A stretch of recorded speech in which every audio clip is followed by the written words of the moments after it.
제가 지난번 영상에서 재개발, 재건축이 지금 시장에서 가장 걱정되는 대상 중에 하나라고 말씀을 드렸잖아요. 그렇지만 그렇게 보는 시장의 의견들이 맞는 의견은 아니다라는 이야기를 제가 해드렸습니다.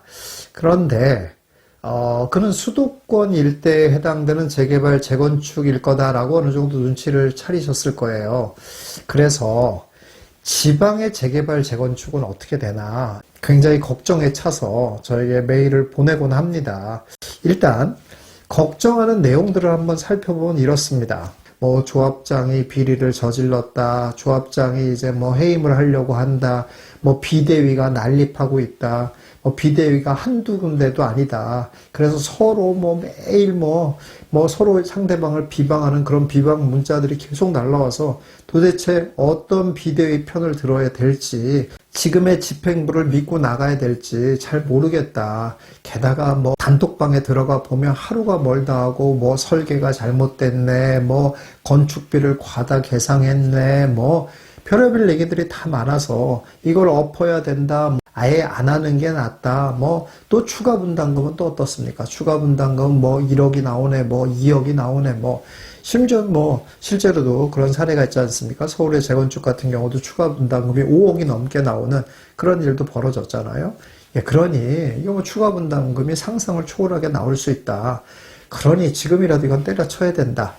이런 식의 얘기들이 너무 많다 보니 좀 뭔가 위안이 돼 보려고, 뭔가 희망의 얘기를 좀 들어보려고 그런 정보를 찾아보면 찾아볼수록 더 안 좋은 얘기들만 계속 듣게 된다라는 거예요. 그래서 너무 힘들다고 하시는 분들이 많이 있습니다.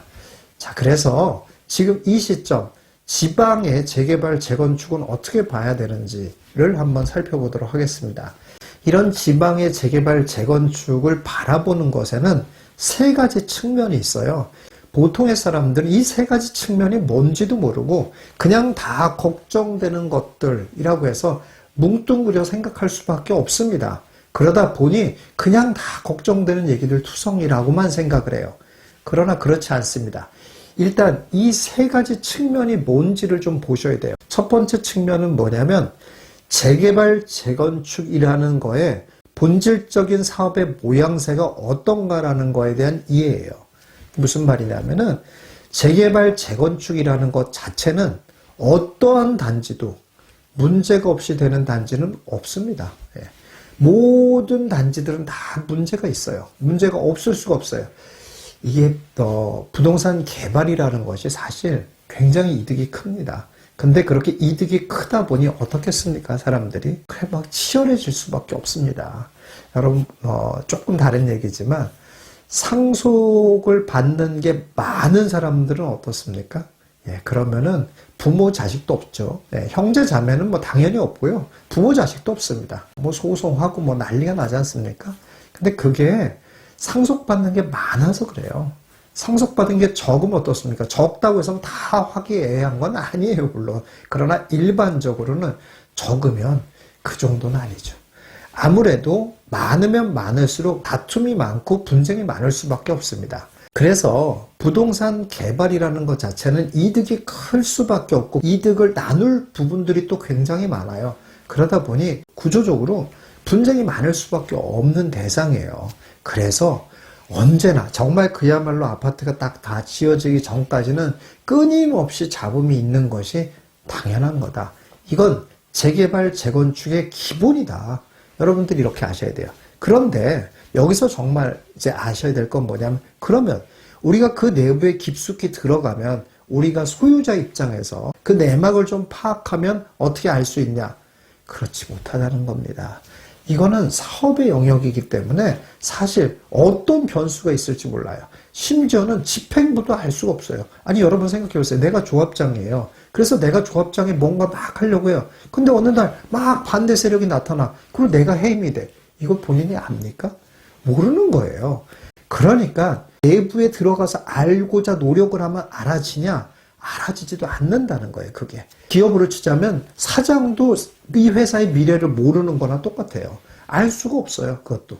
그러니 너무 그 내부에 들어가서 뭔가를 알려고 노력도 별로 하지 말라고 말하고 싶습니다. 왜냐하면 오히려 알려고 노력하면 할수록 잘못된 정보들 그리고 잘못된 판단들을 할 가능성이 더 높아요. 그러니까 차라리 어느 정도 거리를 두는 것이 더 낫다라는 거예요. 그런데 여기서 이제 희망적인 얘기를 해드릴게요. 이렇게 모든 재개발, 재건축에 문제가 있는데 일단 관리 처분이 난 그런 사업장 같은 경우에는 결국 아파트가 지어지느냐 안 지어지느냐를 한번 생각해 볼 필요가 있어요. 결국은 지어지더라 이런 얘기예요. 많은 문제가 있어도 결국은 지어지고 결국은 조합원들은 이득이 되는 쪽인 것이 훨씬 확률이 높다라는 거예요. 실제로 뭐 더 자세히 뒤져보면 혹시 모르겠지만 제가 아는 바로는 관리처분 인가가 났다가 엎어진 경우, 그러니까 관리처분 인가가 완전히 취소된 경우, 예를 들어 반포 같은 경우도 관리처분 인가가 났다가 취소가 됐지만 다시 관리처분 인가를 받았어요. 예, 이런 경우 말고 관리처분 인가가 났다가 완전히 취소돼가지고 영원히 취소된 사례, 이런 사례는 딱 한 군데밖에 없어요. 그 외에는 다 진행이 됩니다. 여태까지는 그래 왔어요. 그러니까 정말 조합장이 구속이 돼가지고 갑자기 사업이 멈춰지고 관리처분 인가를 다시 받고 이런 일은 있을 수 있어도 결국은 일은 진행되는 쪽으로 가더라 이런 얘기예요. 다시 말해서 이거는 본인이 갖고 있는 재개발, 재건축 사업장만 유독 문제가 있는 게 아니라는 뜻이에요. 그냥 어차피 이렇게 싸우면 당연한 거다. 그러나 그럼에도 불구하고 사업은 진행되는 쪽으로 간다. 라는 정도의 시각을 가지고 계시는 것이 맞을 거다라고 봅니다. 두 번째 측면은 뭐냐면 제가 지난번 영상에서 말한 겁니다. 재개발, 재건축이라는 것이 유독 지금 이 시점에 안 좋은 상황이다라는 거예요. 건축비가 상승한 것 때문에 유독 재개발, 재건축이 안 좋게 보는 상황이다. 그런 시점에 놓여 있다라는 거예요. 이것도 역시 마찬가지예요. 내가 갖고 있는 곳만 문제라는 것이 아니라 재개발, 재건축이라는 것 전체에 대해서 다 지금 시장의 평가는 낮은 그런 상태라는 거예요. 그런데 그거는 제가 지난 영상에 말씀드렸지 않습니까? 이러한 생각들은 바뀔 가능성이 높다라는 얘기를 했잖아요. 건축비가 낮아질 가능성이 없다라고 그러면 뭐라고 그랬어요? 일반 분양가를 높여서 또는 비용을 낮춰서 그래서 다시 이득을 확보하는 쪽으로 흘러갈 가능성이 높다라는 말씀을 드렸잖아요. 똑같습니다. 지방도 마찬가지입니다. 자, 마지막 세 번째 측면은 뭐냐면 시장의 흐름상 지방 부동산이 어떠냐라는 측면이에요. 이건 제가 이제 사실 여러 번 말씀드렸지 않습니까? 지방 부동산이라는 것이 지금 이 시장에서 굉장히 강력하게 갈 수는 없는 그런 시장의 흐름이에요.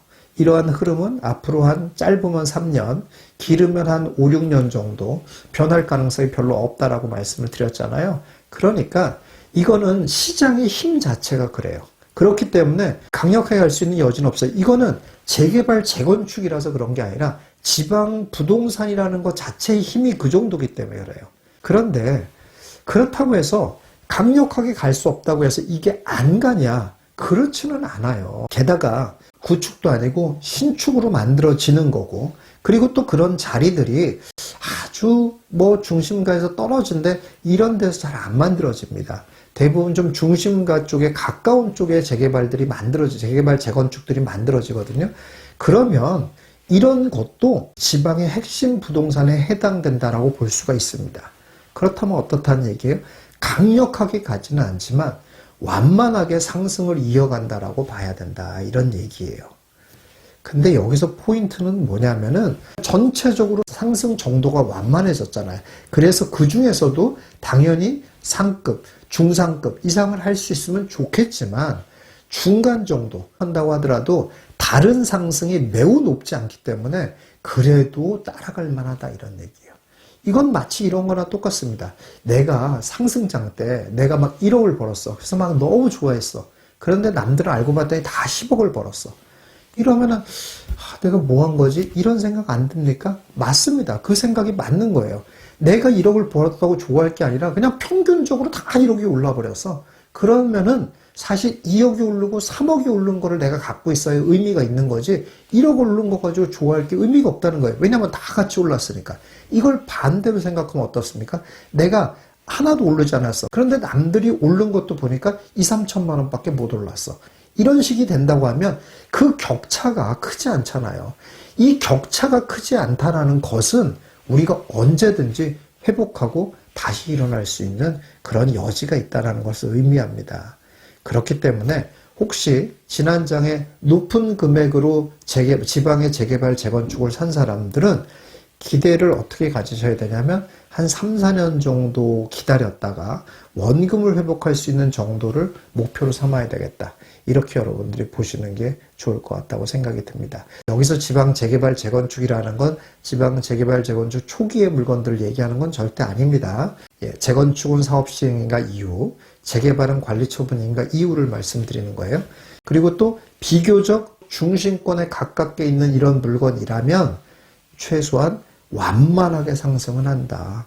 이렇게 여러분들이 보시면 되겠어요. 이러한 세 가지 측면을 어떻게 벗어날 수 없다라는 것을 여러분들이 잘 이해하시고 바라보면 이게 막 내가 가진 것만 유독 나쁘고 안 좋은 거라고 생각하는 그런 부정적인 생각에서 조금 벗어나실 수가 있습니다. 여러분들이 이렇게 지방의 재개발, 재건축을 바라보시고 전략을 세우시면 반드시 다음을 도모할 수 있는 그런 좋은 투자자가 될 수 있을 거라고 생각이 듭니다.